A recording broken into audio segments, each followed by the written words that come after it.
In the Second World War, Japan invented a weapon of desperation, the Kamikaze, a one-way mission, a pilot who would never return.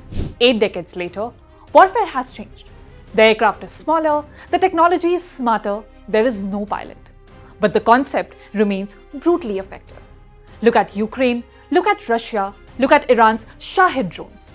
Cheap one-way attack arsenal are reshaping battlefields and destroying equipment worth millions of dollars. And after Operation Sindoor, India too witnessed the effects a swarm of drones can have against a heavyweight. That's why the Indian Army has already inducted Agniveg, a homegrown precision strike suicide drone. At the same time, the Indian Air Force has launched a project to build indigenous long-range Kamikaze drones. The message is clear. India does not want to fight tomorrow's wars with yesterday's weapons.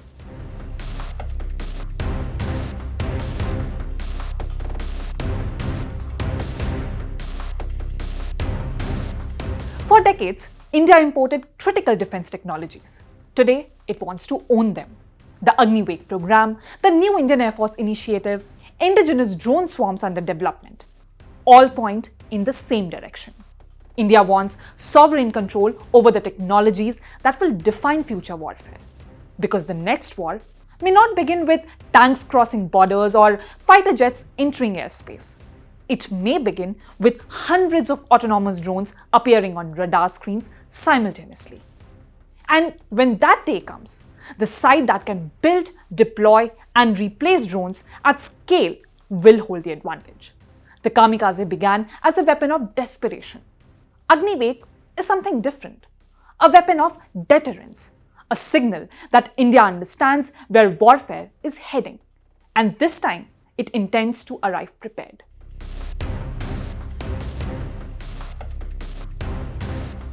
Here is what Agniveg can actually do.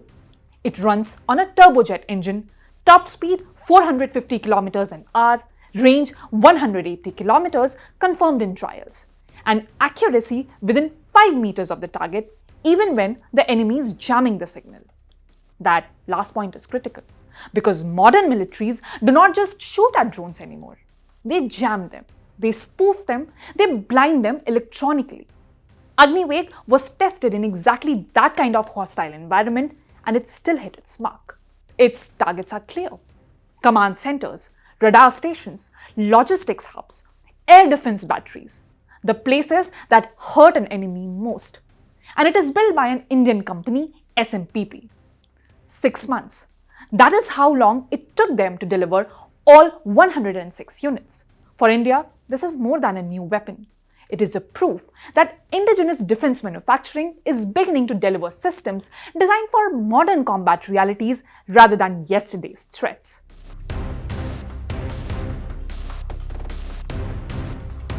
The army has its drones. Now, the Indian Air Force also wants its own. Just days after the Agniveg handover, the Indian Air Force issued a tender for a long-range Kamikaze drone of its own. This one will fly at altitudes up to 16,000 feet, day or night. And here is the part that matters most. The Indian Air Force will keep full ownership of the design. Every part, the engine, the software, the battery, the airframe will be made in India. The tender even rules out the use of any Chinese components. The job has been handed to the 5-base repair depot in Sulur, Tamil Nadu. This is no longer India simply buying weapons from outside. This is India designing the weapon, owning the blueprint, and building every part of it at home.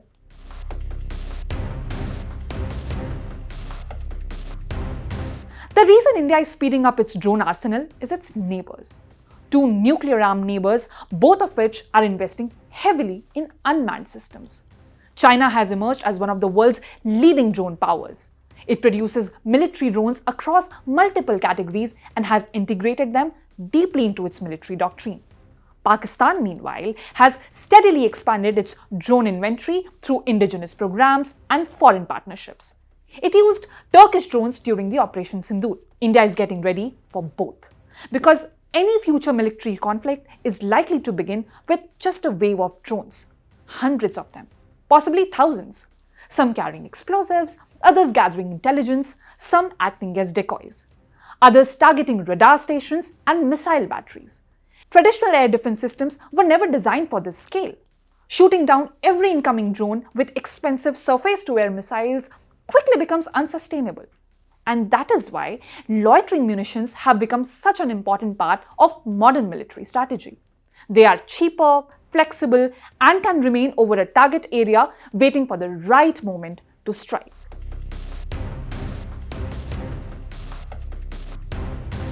The larger story is not about Agniveg alone, nor is it only about the Air Force new project. The larger story is about India's defense transformation and its drone ambitions. India's drone market is projected to grow from $654 million in 2024 to $1.437 billion by 2029 at a compound annual growth rate of 17%.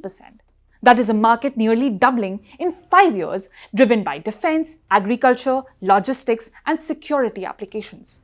Cyprus wants India's Nagastra 1 and Sky Striker.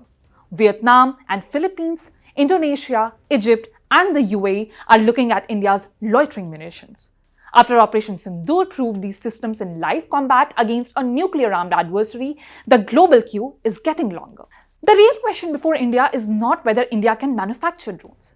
The deeper question is whether India can build a military innovation ecosystem capable of adapting at wartime speed, integrating at scale, surviving contested environments, evolving continuously under operational pressure, and combining manufacturing depth with software-driven battlefield agility. The drone is no longer the capability. The system is. And India's latest additions are just a couple of proof of what is incoming.